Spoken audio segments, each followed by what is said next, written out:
सोलापूरच्या चिंचोली MIDCतील कंपनीला भीषण आग लागली आहे। त्यामुळे एकच खळबळ उडाली आहे। तुळजाई केमिकल्स कंपनीलाही आग लागल्याचं आपण पाहतोय आणि त्यामुळे परिसरातील इतर कारखान्यातील कामगारांना बाहेर काढण्यात आलंय। सुदैवाने या घटनेमध्ये कोणतीही जीवितहानी झालेली नाहीये, मात्र कंपनीचं मोठं नुकसान झाल्याचं आपण पाहू शकतो।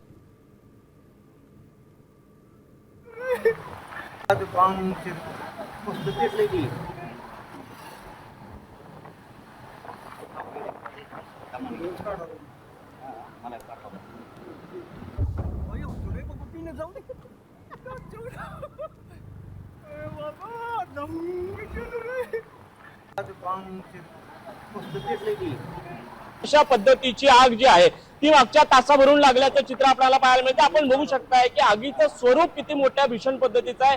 खरं तर या ठिकाणी आपण थांबल्यानंतर काही स्फोट होत असतानाचा आवाज सुद्धा आपल्या कानावरती पडत असल्याचं चित्र पाहायला मिळतं। खरं तर सुदैवाची गोष्ट ही आहे की याच्यामध्ये कुठल्याही पद्धतीची जीवितहानी झालेली नाहीये। या कारखान्यामध्ये एकही कामगार त्या ठिकाणी नाही। आपण पाहू शकता दृश्यांच्या माध्यमातून की आगीचे काळे लोट जे आहेत त्या ढगामध्ये जाऊन व्यापत असल्याचं चित्र पाहायला मिळते। आजूबाजूचा जो परिसर आहे तो सुद्धा या आगीच्या दाहकतेमुळे होरपळून निघाल्याचं चित्र आपल्याला पाहायला मिळतंय। खरं तर या कंपनीमध्ये आपण जर बघितलं तर 100 ते 150 लोक ही काम करत होती, मात्र जसं आग लागली तसं या सर्व लोकांना सुरक्षितरित्या बाहेर काढण्यात आल्याचं चित्र आपल्याला पाहायला मिळतंय। खरं तर वेल्डिंग करत असतानाच ही आग लागली अशा पद्धतीची प्राथमिक माहिती आपल्याला मिळत आहे। त्यामुळं या ठिकाणी ही आग विझवण्यासाठी युद्ध पातळीवर प्रयत्न जे आहेत ते प्रशासनाकडून सुरू आहेत।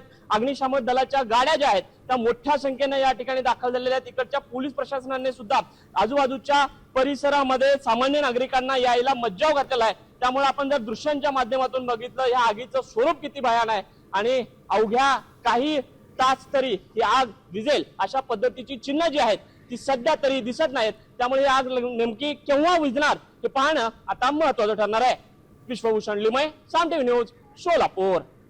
आता isakal.com आहे देशातील नंबर 1 ची मराठी न्यूज वेबसाईट।